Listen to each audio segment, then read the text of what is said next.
terrorism became a in-word, an in thing. In the 15th and the 16th century, a famous sea captain once said, "Capture the port and you capture the country." Now, cities, in fact, those days, countries used to spend huge amounts of money to protect their ports. In fact, sometimes more than the infrastructure in the city itself. Malaysia is no different. Being a growing economy is also extremely dependent on the seaborne transportation system for its international trade. In fact, statistical records indicate that more than 90% of Malaysia's trade is done through our ports. All of us here today are in the business of port security, and we know how important our ports are to the country's economy and the devastating effect and impact even if a whiff of the possible threat of a terrorist attack is smelt on our shores. And this is what actually happened at one time to Singapore.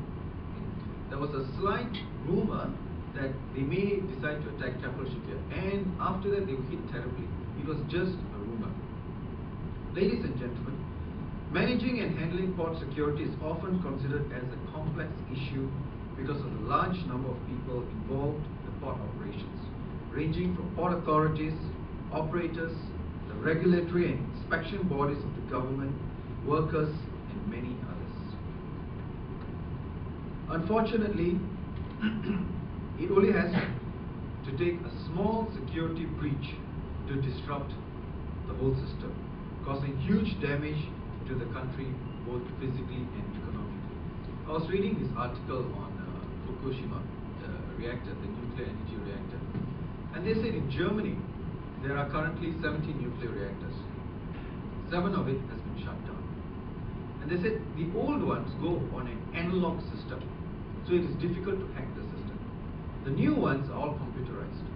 So someone can hack the system and actually cause the cooling system to stop, cooling the entire nuclear energy reactor. And this can all be done from home. And they say the same thing they can apply to ports and to airports also. Everything done from home by an employee of the company. Realizing the vulnerability of our ports to possible attacks and exploitation, Siasat has taken up the challenge to include maritime and port security as one of our flagships. While taking into cognizance the suggestions made by previous participants, we have revamped the module a little to make it more practical and interactive. For this course, we are going to emphasize on the standard operating procedures, SOP, in addressing security threat, terrorism, in compliance with the International Shipping and Port Security, ISPS, code, as well as UNCLOS, on the United Nations Convention on the Law of Sea.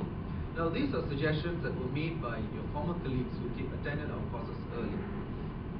We have also included another topic of interest, i.e. on cyber terrorism, for the simple reason of what I mentioned to you earlier, and its challenges to port security, which some of the others, especially from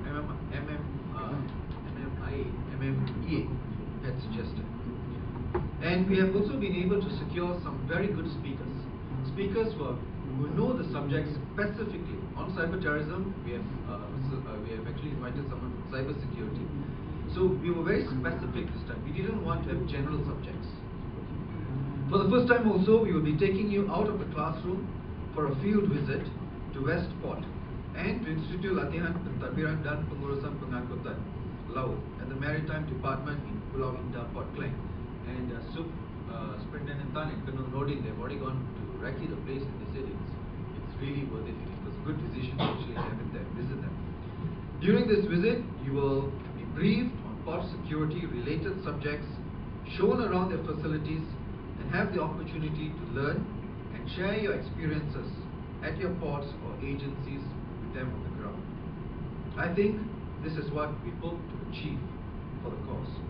We hope that you will not only enhance your knowledge and understanding on the topics deliberated in the course, but will also be more confident and competent to initiate changes to improve whatever you think are weaknesses that need to be improved at your ports or agencies. Also, as we all know, knowledge is a two-way street. share with us your experiences, good and bad, and then we will be able to find better ways to protect our course. Now this is extremely important because at the end of the day, we don't want to have a course just simply because Siasat has to organize a course. We want to see the effect, we want to see the impact. At the end of the day, if you feel that we should add in some new subjects, then let us know, because you are in this business. And we have got those from the private as well as those from the government side also. And this is important because there's no point of us, the government side, knowing what to do, and the private side not knowing, having an entirely different SOP. Okay? Ladies and gentlemen, I also understand that there are some from Sabah and Sarawak. Can I just see who they are from Sabah and Sarawak? Okay. Welcome. And I hope in the midst of all this thing, I know the program is extremely tight. You will also be able to visit some of these places and share some of the experiences you have, which may be different from those who are in the West, who are in West Malaysia. With this note, I take pleasure to declare this 4th series of counter-terrorism course on enhancing port security, organized by Siasat, officially open. Thank you very much.